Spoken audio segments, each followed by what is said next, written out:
Handlebars Musky Lures proudly presents Ben McQuinney Outdoor Radio on the Reno Viola Web Radio Network. A look across Canada at the people and manufacturers that make up our great Canadian sport fishing industry, with tips and stories along the way.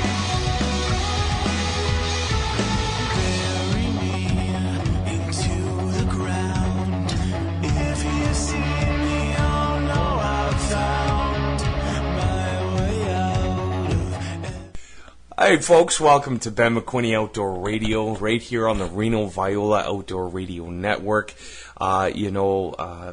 Canada is such a blessed place for fishing. I've said before, I can't imagine of anywhere in the world that I'd rather fish than Canada, just for the biodiversity of all the freshwater and saltwater fishing that's available to us as Canadians. And one of the precious places in my heart is Alberta, and my next guest is Cody Osbourne from Gnugen Lures. Cody, welcome to the show. Oh, thanks for having me, Ben, and how you guys doing over there? Well, Ontario's slowly thawing out. We had some mild temperatures today and some rain, but there was quite a few robins on my doorstep today, so the warmer weather is slowly coming in. Sounds good, man. Now, Gnugen Lures,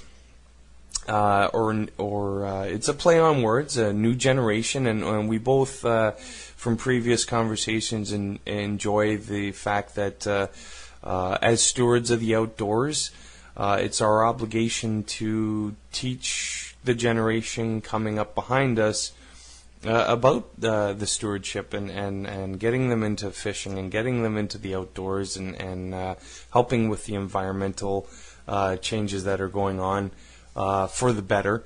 And your company is been around for quite some time. Can you give us a little brief company profile? Absolutely. Gnugen stands for new generation, and it really came from being the new generation of ownership.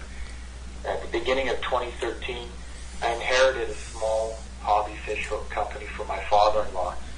It used to be called GC Lures, and it was literally just a gentleman hand-painting jigs and putting various products on the shelves of gas stations across Alberta to feed his family, to supplement his income, and give his family a little bit of a chance to have more opportunities for piano lessons and whatnot. And when I took it over, immediately I felt, well, it needs a rebrand. And as the new generation of ownership, boom, there came the name, and certainly as you alluded to, a play on words. But then I started to realize the value in Gnugen and new generation. Our catchphrase with our company is Catch Fish Forever, which is a little bit about conservation, but it's also about the new generation of anglers. It doesn't necessarily mean that it's a younger angler, but it's somebody who's savvy. It's an angler that does care about their environments and overfishing. But from there, we really began a journey here, still keeping it a family-run business, still enjoying it right now at a hobby level, and making products that anglers across Canada will enjoy, and down into the U.S. as well. We're growing steadily, and thanks to social media and folks such as yourself, the word's getting out there, and we're getting inspired by anglers that don't just fish for what we do here in Alberta, so that includes bass and other species of fish that are native to Alberta.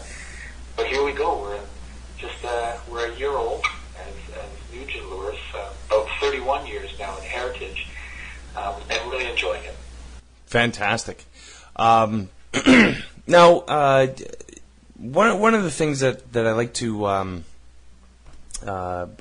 talk about is charitable organized events and things like that. And each company or each person that I have as a guest seems to bring out a new organized charity event or something. And I just want to touch on your event right before we go to a commercial break here. So can you tell us about one of the events that you coordinate?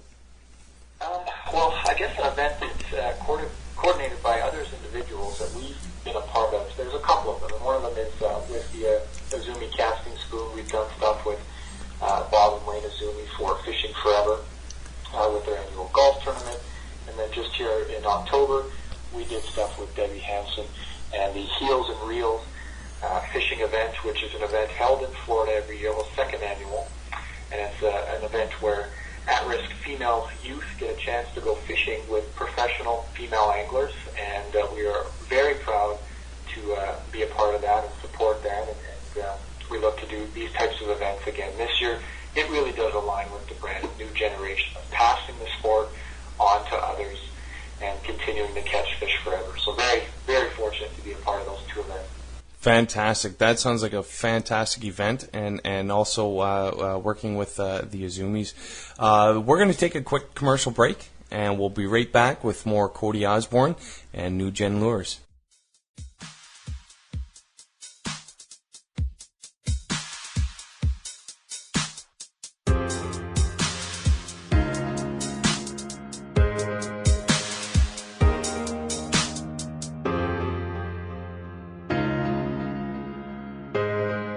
You're listening to Ben McQuinney Outdoor Radio, proudly supported by Sound Express DJ Service in Ottawa. Like them on Facebook today.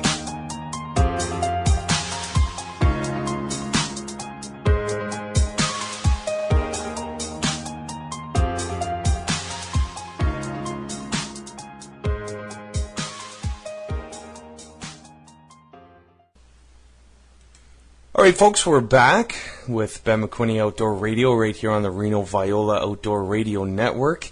My guest is Cody Osbourne from Alberta and Gnugen Lures, and we were talking about Debbie Hansen and the Reels and Heels, as well as the Izumis and the Charity Golf. Now, you have a variety of products that you're slowly rolling out. Can you tell us a little bit about the rollout for 2014? Absolutely. So throughout 2013, Gnugen Lures launched first the Mariko Izumi casting spoon, fitted with mustad hooks. Simply a casting spoon like a Red Devil, but pink, nothing too fancy per se. We then began to launch our soft plastic line. So a twin tail grub came out this year. Preceding it was our Pro Grubs. Our minnows came out this year. A night crawler. And we wanted to put out our soft plastics first, and this year follow it up with our hard bait line, and then towards the later half of the spring, our spoons and spinners, and give anglers a complete choice, a complete arsenal of tools to take out on the water with them, and we'll continue to build off the advice from our customers and certainly our pro staff as well. So a staged approach, bringing it out a little bit at a time, and going from there. Fantastic. With the amount of time that we have left, can you just tell us a little bit about the hard body baits? You know, our hard baits are probably going to come out this year with 3 models. There'll be a square bill, a lipless, and then a shad. And, probably about 10 colors each, depending on the line. The body itself will be a mixture of reaction strike colors, as well as some forage-based stuff. And, right now our guys are testing them in the field. We've got a guy in North Carolina, Seth Ellis. We're doing some stuff with spinner blades, paired up with a little bit of our hard bait line, and just letting him crash them through the rocks and put it against structure and see what he thinks. He's designed a little bit of the color palette with us, and we're very excited to get his feedback actually this week, see a little bit of it underwater, and see how many fish it's put in his boat. I mean, that's first and foremost. It's got to bring in the big hogs. You know what I mean? Yeah. Well, having a reliable pro staff in the field, tank testing, as it were, the lures and baits definitely helps bring more awareness to the ability of your lures in your company, for sure. Cody, give us some websites and that where our listeners can, in your area as well, can get involved with your tournament, your charity golf event, as well as the Reels and Heels. Absolutely. We encourage everyone to visit us at Gnugen.com. Again, that's Gnugen, the silent G there. check us out at Gnugen.com. You're going to see all of our products. You'll see what we're doing with heels and reels, a little bit of the stuff that we did with the Fishing Forever event with the Azumis. And drop us a line. Let us know what you think, and definitely we'll catch you on the water. Fantastic. Cody, always a pleasure. Thank you so much for spending some time with us today and letting our listeners know about another great Canadian manufacturer. Thank you so much. From the class to the water, building women's confidence in the outdoors one seminar at a time. Start building yours today at fishing101forwomen.ca. Now it's time for On the Water with the Assassins. Hi, I'm Rob, and you're on the water with the Assassins. After a less than stellar long day on the ice this week, I got a text asking me how it went. My response was insanely thick ice, few fish, and nothing with any size. What was sent back to me was a bit of a shock. That sucks. Kind of a waste of a day, eh? I was taken back a little. Waste of a day? I was fishing. How is that possible? This week I want everyone to take a moment and think about why we love this so much. Life can be stressful. Work, relationships, money, family, the list goes on, and if you let it, the pursuit of the next highlight reel fish can add to that stress. Remember, this is our passion, the love of the outdoors, and when you are handed a slow day on the ice, take the time to relax, de-stress, and appreciate those times as much as the rock star moments. A waste of a day, fish or no fish, I was doing exactly what I wanted to do, fishing. Until next time on the water with the Assassins right here on Ben McQuinney Outdoors, tight lines.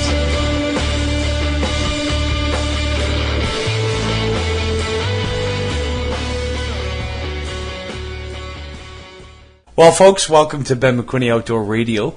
My next guest is Carl Linker of CL Fishing, and Carl and I have bumped into each other on numerous occasions at numerous events, and he's got a great new lineup for 2014 in the CL Fishing line of things. And today we're talking about jig fishing. And one of the proven techniques for fishing for largemouth bass and even smallmouth bass and heavy cover has always been the jig and peg or jig fishing.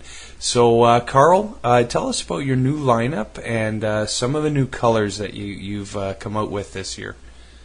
Well, we just basically were updating our previous jig. We had good success with it, but there's a few things we wanted to change up on it and add some new updated colors too. A lot of new colors have become popular, and we've been doing well with a lot of different colors, so certainly thought we needed to update it this year. We added 12 new colors this year, and some different rattles, like we have new colored rattles. That's our hook. Our hook has been amazing. We want to keep that, but just tweak little things on it just to update it. Now, you mentioned rattles, and I'm always a fan of being a sensory angler. We have 5 senses, and fish definitely have 4, as far as I know of. Anyways, I'm not a biologist by any stretch of the means, but they can see it, they can smell it, they can taste it, and they can sure as heck hear it. Some of the best hearing and sight capabilities are in fish and freshwater fish such as bass. So the rattle, is that something proven in the field that instead of just having the weight click off the bottom, is the extra rattle that much better of an attractant, would you say? That would depend on the conditions, in my opinion anyways. I mean, I hear stuff like it sounds like crayfish claws clicking and things, and I don't know that I believe that. I mean, I think it certainly can get their attention. It would draw their attention to your jig, but how much it creates a natural sound, I'm not a believer in that. But it certainly can get their attention, especially in heavy cover where they may not be able to see it right off the bat. You know, I've had a jig sit and just sit there and shake it for, up to a minute and then get a bite, right? Like these fish have honed in on it and found it. But I also think in the same way, it can be a hindrance too. Like super pressured fish or super clear water where the fish have seen a lot of this stuff, or rattles might actually spook them.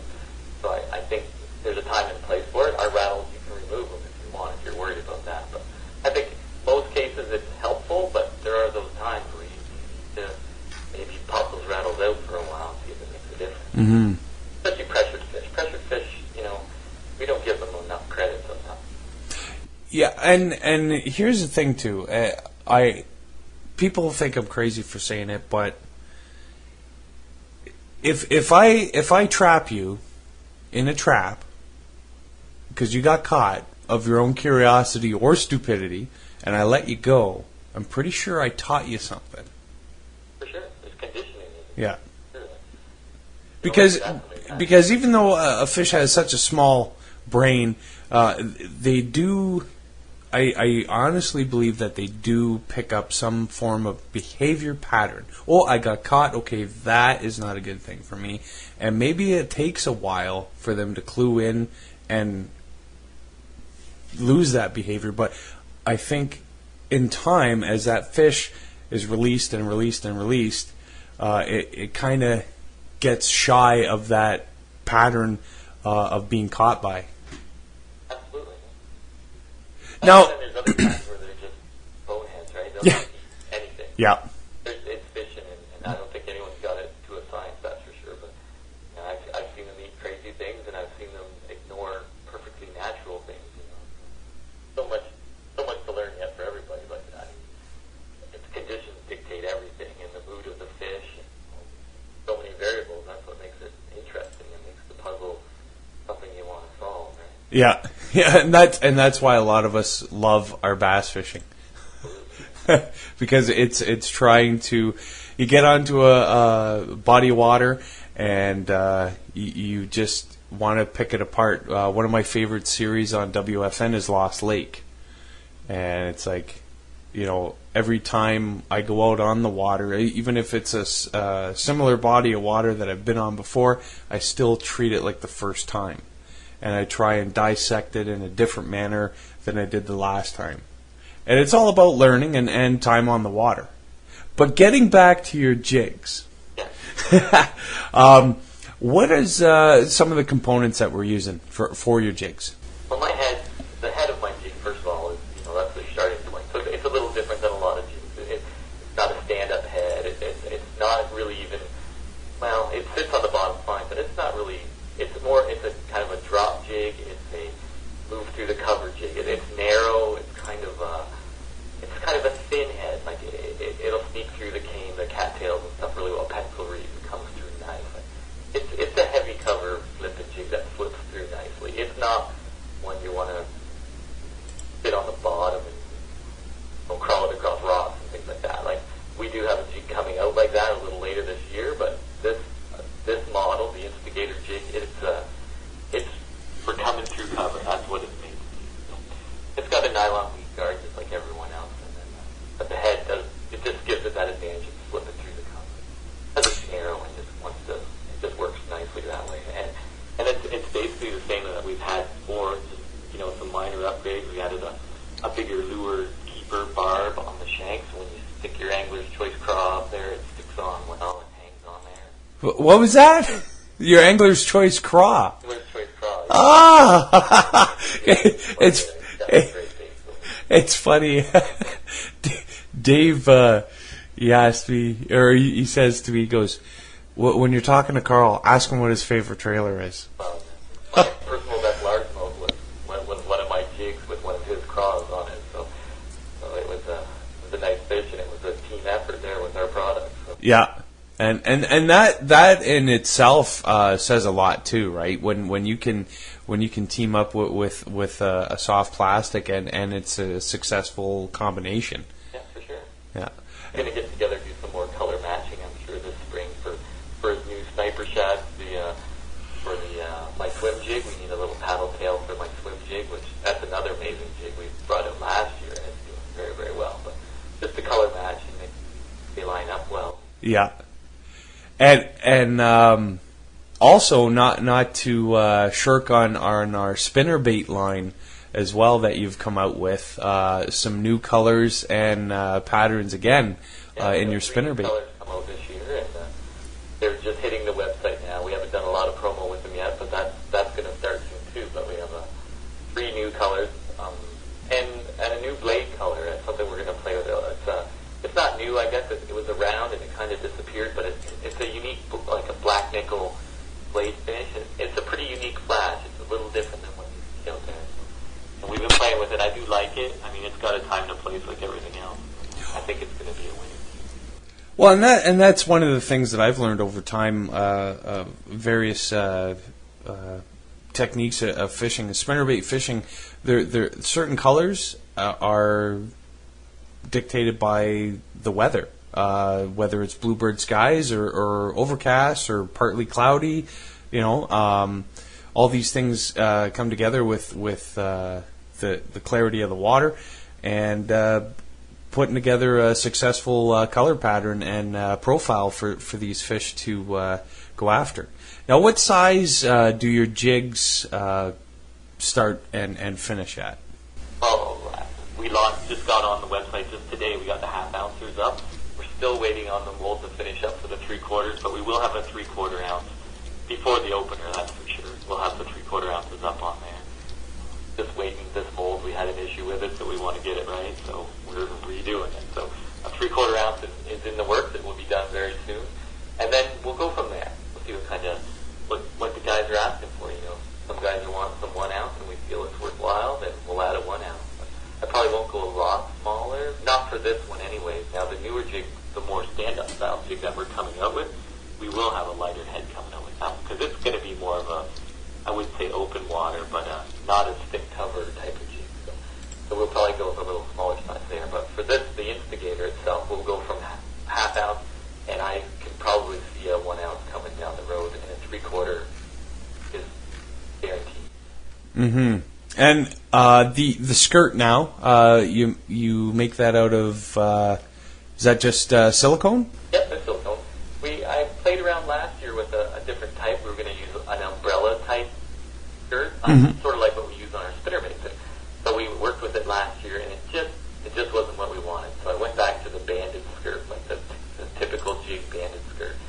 I didn't want to put another jig out, like a jig out that I wasn't happy with. Right? The umbrella skirt, for me, it just didn't make a good jig skirt. So we went back to a banded silicone, and yeah, in the fall there we were playing with it, and it looks great in the water. It flares nice, it stands up nice, and the colors are. Yes, they are. I think you caught that when I passed by the booth at the Hamilton swap meet, which was Some attention there. yeah, they were. It was. I think it was a great outing, and you just had to turn around, and there was something new that you never saw before. Yeah, it was fantastic. I had no idea it would be that big of a show. Like, it was a great place. Awesome. Now, the spinnerbaits, what are our conventional sizes that we're looking at with CL fishing? We have 3/4, well, half ounce, 3/4 ounce, and 1 ounce. And the 1 ounce you can get in a Colorado, like the DSR, the deep slow roller. So it's more a bait that you're gonna work really slow, big thump, dirty water, big thump, and the 1 ounce you can throw it out there. You can work it in 15 feet of water if you want, like get it down and work it well. And then, contrary to that, it's still a 1 ounce bait, but we have the 1 ounce willows, and it's an amazing burning bait. We do a lot of burning spinnerbaits for smallmouth, especially on the Great Lakes, like St. Clair, Erie, stuff like that. And so these big baits, you can bomb them out there a mile and burn them back in. And the 1 ounce helps keep it underwater, where you can just burn it really fast. And again, that speed just triggers them. It's just a trigger for a strike. They have to react. They have a split second, right? Burn it. They either have to eat it or not. And usually with smallmouth, you put some bright colors on there, they're going to eat it. So the 3/4 and the 1 ounce for a lot for burning, and then the half ounce again. When you're working slower or bucket fishing, where the largemouth, I tend to work them a little slower for largemouth. So I use the lighter bait that way for largemouth fishing, or really shallow water smallmouth fishing. And you also have, for our listeners out there who are looking for terminal tackle, you also have your football heads for all those shaky head guys. Yeah, our shaky heads are great for fishing little plastic, little craws, little finesse worms, like that. You can screw them